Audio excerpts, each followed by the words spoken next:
Hey guys, this is Colin Warren, also known as Deja Vu, and today I'm coming at you with a quick tutorial on how to make bright sounding sounds, or some tips and tricks that I use a lot in the studio if I want to make something bright, really in your face, euphoric, happy sounding, and hopes that helps some of you out.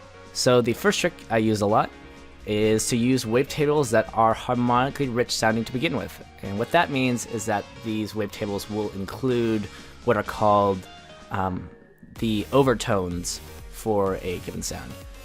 So for those of you who aren't familiar with the overtone series, I'm not going to make a huge in-depth video about it. You can go put it into YouTube, overtone series, and there'll be a nice physics-related video. But basically, brighter sounding sounds will have more overtones than their darker sounding sounds. So let's say, I'm going to go ahead and just pull up a parametric EQ so I can visually see what's going on here. So let's say I currently have the sound with just two sine waves, which is the most basic pure sound you can have. It only has the fundamental notes, no overtones at all, and none of these brighter frequencies. And you'll kind of see on this parametric EQ what that looks like, and then you can kind of correlate that to what you're hearing. So this is what a sine wave sounds like, and this is the least bright sound without putting distortion.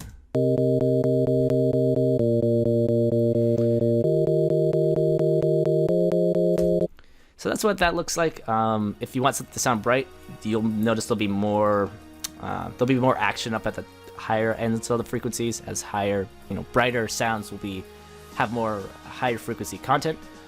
So because the sine wave is pure, it's only gonna have, unless you put notes really, really high up there, it's only gonna have, mid-low range frequencies. So the way to get around that is to choose a more harmonically rich wavetable, and the best one in any synth is going to be the saw wave. I don't have the in-depth details about why the saw wave waveform has the most harmonically rich content, other than it for a reason includes all of the overtones when you play this sort of waveform. But I do know that if you want something that sounds bright, an easy go-to, saw wave's the best way to go to it. It's the best waveform to choose. If you want something else that sounds like a more interesting sort of bright sound, you can play with pulse waves, or Zero. If you want to get more in depth, you can actually change certain parts of the waveform to give you a little bit more interesting bright sound. For now, we're going to keep it simple. Saw wave's going to be a very bright one, and you'll notice now that I changed both of these to saw waves, you're going to notice a lot more high frequency content up here.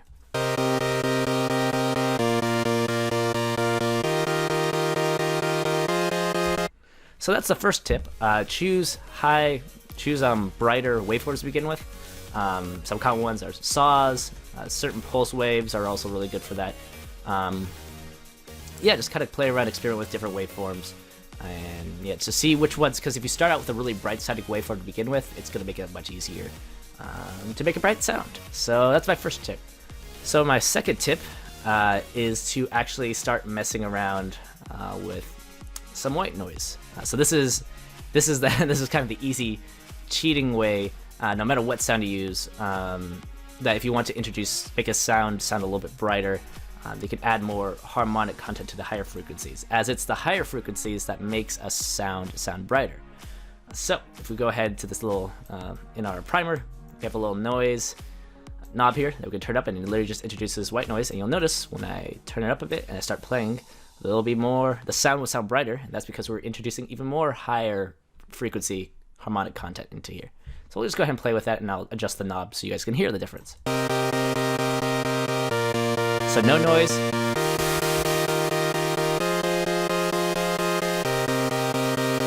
Some noise. No noise. And that's a week 3 or 4 trick that you learn for introducing. Here you can, let's say, we don't even have to do a saw wave, we can do a pulse wave, for instance, and it'll be the same trick. So we'll do pulse.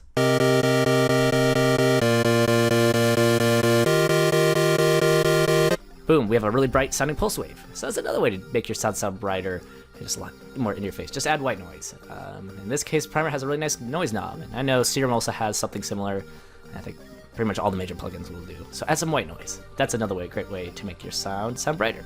So the final trick I'll show you guys today isn't necessarily going to make the sound necessarily too much brighter, but it's a kind of a minor detail that'll make it sound a lot more exciting.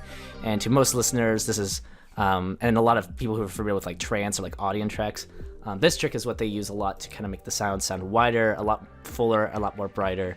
And it just makes it seem a lot more exciting. And that is just to turn up the unison and to add some voices and add some spread to the track. So we'll go ahead and turn these pulse waves back to saw waves. So we know that's the most harmonically rich wavetable you can work with. And now if we add some detune, it's going to make it sound a little bit more interesting, a little bit brighter, a little bit more kind of washed out and just ethereal, if that's the right word to put it. So we'll go ahead and hit play so you can hear that. So without unison,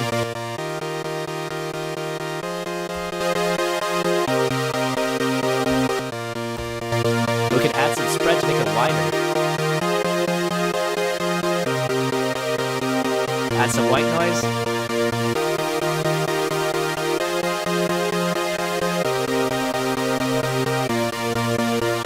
So that's my little tutorial on how to brighten up your sounds. Again, quickly review. 1, choose bright sounding wavetables. Usually saw waves are good or variants thereof. Number 2, add white noise. That'll do it. And 3, unison, because if you take copies and detune it, you're going to fill out those missing frequencies. And yeah, that'll give your sound a brighter sound overall.